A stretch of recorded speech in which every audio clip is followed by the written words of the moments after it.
Ƙungiyar ƙwallon ƙafa ta Barcelona da ke gasar La Liga da ke ƙasar Sifaniya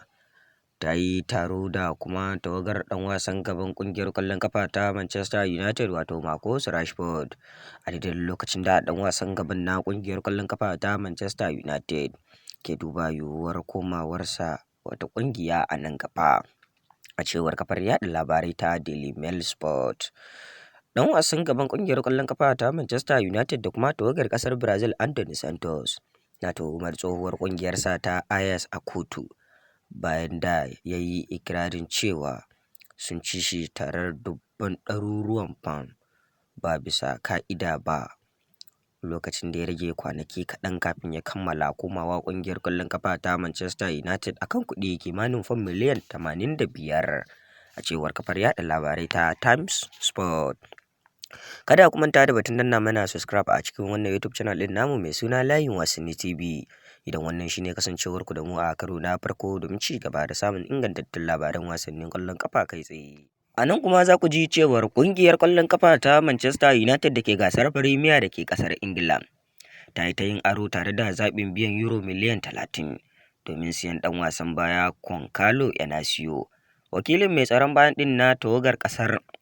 Portugal a halin yanzu ya je kasar Ingila domin tattaunawa da kungiyar ta Manchester United a wannan mako da muke tunkara a cewar kafar yada labarai ta Ebola da ke kasar Portugal. Kungiyar kwallon kafa ta Borussia Dortmund da ke gasar Bundesliga da ke kasar Jamus na matukar sha'awar siyan Kane Chukwuemeka daga kungiyar kwallon kafa ta Chelsea a cewar kafar yada labarai ta Sky Sport.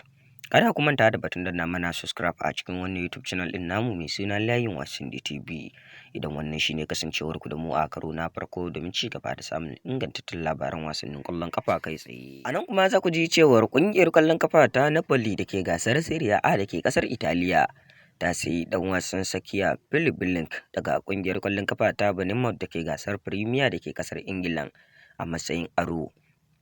tare da zaɓin siyansa akan kuɗi kimanin fam miliyan 8 kamar yadda ƙungiyar ta SS Napoli ta rawaito. Ƙungiyar ƙwallon kafa ta PSG ta cimma yarjejeniya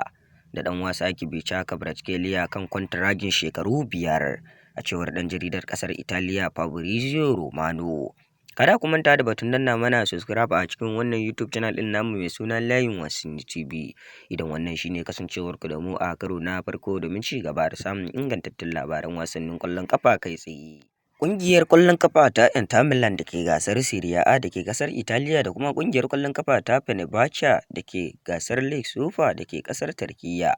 duk suna sha'awar ɗaukar ɗan wasan baya na gefen hagu na ƙungiyar ƙwallon kafa ta Arsenal da kuma tawagar ƙasar Ukraine Oleksandr Shevchenko, kamar da kafar yaɗa labarai ta Photosport ta rawaito da ke ƙasar Turkiyya.